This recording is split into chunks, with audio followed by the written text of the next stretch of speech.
Hi and welcome to Fish Tank Diaries Series 3 Episode 7. Today we've got Tom Doherty joining us again.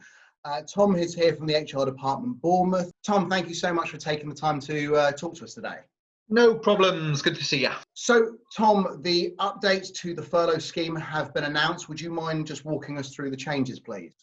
Yeah, of course. Obviously it's been quite anticipated, and obviously this has been quite a big lifeline for businesses, so it is important. So the scheme is actually only potentially changing in August, as during June and July, the 80% up to the cap is still there, but actually from August, the cost that employers obliged to meet will be the cost of the pension contributions and the employees' national insurance, and the taxpayer will then still foot the bill for 80% of the employees' wages up to that cap before of 2,500. But then from September, the employer will have to pay 10% of the wages, with the government then paying 70% up to a lower cap of £2,187.50. And then from October the 1st, the employer's contribution needs to increase to 20%, and the taxpayer's contribution will reduce to 60%, and that means that's capped at £1,875. What the plan is then is that they've announced that the scheme will then actually end on the 31st of October. So we've still got a period of time, obviously, to utilise the scheme, but it is changing both in terms of what the employer has to actually contribute to, and obviously the interaction of how they're going to be dealing with that as well. So what's obviously working in the favour of business owners here is they've actually been given an opportunity to slowly ramp the businesses back up and bring the team back on without just suddenly taking a sudden hit of a lot of salaries overnight.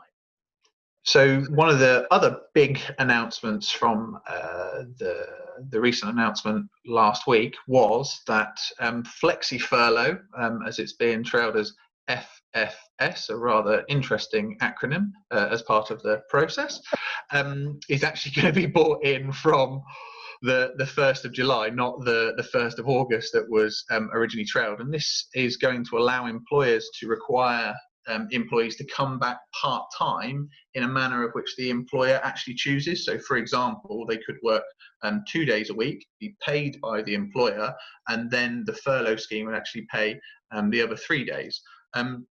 We're still waiting actually on further information on this, and this actually comes out on June the 12th, so perhaps there's some further updates we can do then. But what's going to be really, really key on how we deal with this is actually the cap on the government contributions will be proportionate to the hours not worked. So for example, they'll require the employer to report on the number of hours that the employee works and the number of hours that they normally work for in that claim period. So what's really, really important is that employers find, or if they haven't already, got some mechanism to actually think about how they can record people's hours accurately. Now that might be really easy if you've got hourly paid staff and you do that, but if you've got a lot of monthly paid staff and don't know, it's really, really important that something can go from there.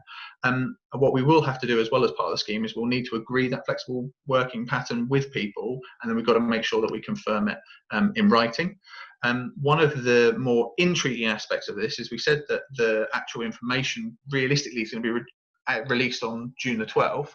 If people are thinking about using the FlexiFurlo from the 1st of July in order to ramp up, which is a great idea, the scheme for existing furlough is actually going to end or close to new entrants on the 30th of June. So that means someone needs to have been furloughed from the 10th of June to have 3 weeks worth of furlough, the minimum period that they can be furloughed, in order then to be able to utilize this scheme from the 1st of July. So it doesn't really give us a huge amount of time to actually deal with all of this. So decisions have got to be made quite quickly, that if they've got staff that need to be furloughed before that date, it needs to be done before the 10th of June. Wow. Okay. So we need to move really fast on this. Obviously, this video has been recorded on the 2nd of June. We will do our best to get it out as fast as possible, hopefully in the next day or two. But that will leave even less time for employers that may need to change the way they're working. It will, and also as well, Sam, to be honest, again, great scheme, good idea about doing this FlexiFurlo, but when you've then got the rest of the detail being released 2 days after realistically when someone needs to be furloughed, there are some difficult commercial decisions to be made on that basis. So I think the key is, if you're thinking not short amount of time, which it is take advice from the relevant advisor in order to just make sure it suits the business scheme and circumstances as well. Yes, of course. So the furlough scheme is brilliant. The FlexiFurlo scheme is going to help a lot of people, but obviously there are going to be some companies that just won't be able to generate the business fast enough to return the business to where it was before lockdown. So what sort of advice are you giving companies at the moment about redundancies? Yes, it's a difficult topic, and inevitably you will have seen in the news that many large corporate companies have also started redundancy consultations with their staff, and because they are potentially making more than 20 people redundant in one go or over a 90-day period, there are mandatory consultation periods that you must actually abide by for over that. Anything under, then it's what we call a reasonable period of time, so take advice.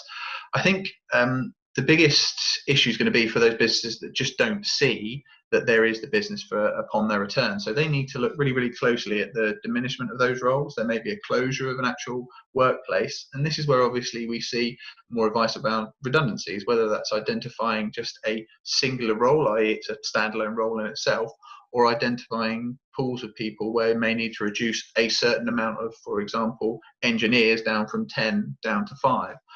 So we've got to identify what roles could be at risk.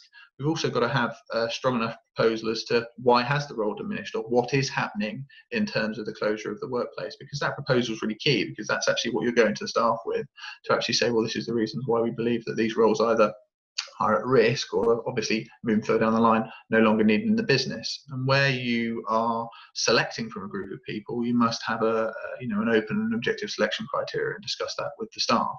What's really, really important in any redundancy process is effective and meaningful consultation. That means actually talking to people about that proposal, i.e. why the role is at risk of redundancy, searching and listening and thinking about all the opportunities to mitigate that proposal, so different options. And you never know what someone's going to come up with during consultation, from anything from temporary wage deferments, reducing hours, changing the roles. People need their say in order to show they've been effectively consulted with. And also the search for alternative employment is really important as part of that process. It shouldn't be a rush job. It should be something that is taken with due consideration and also with professionalism. But ultimately, at the end of that process, there may be a dismissal based on the reason of redundancy, which can be obviously seen as a fair dismissal, but you need to follow that process. And I think at a time where it's very heavily in the news, it'd be wise for employers to make sure that they follow a fair and reasonable process when dealing with redundancies. It's not nice, but if you've got a reason as to why, then it's a case of making sure you follow that process. And then thinking more about some of the people that remain behind that as well. There's often survivor's guilt with redundancy as well, and it's thinking about how you can rally a team post a dramatic change within the workplace. And I think that's a really important part of going through the whole process as well. Well, as always, Tom, that's some brilliant advice in there. If you don't mind, I would like to get you back after the 12th when we get the next information through from the government to see how that's affected businesses. Obviously, you'll have more updates from the companies you've spoken to, so it'd be fantastic to have you back then, if that's okay. I look forward to it. Just please don't put #FFS at the end of this, if that's okay. Thank you. No problem at all. I'll catch up with you soon. Cheers, buddy. Okay. Bye. Bye.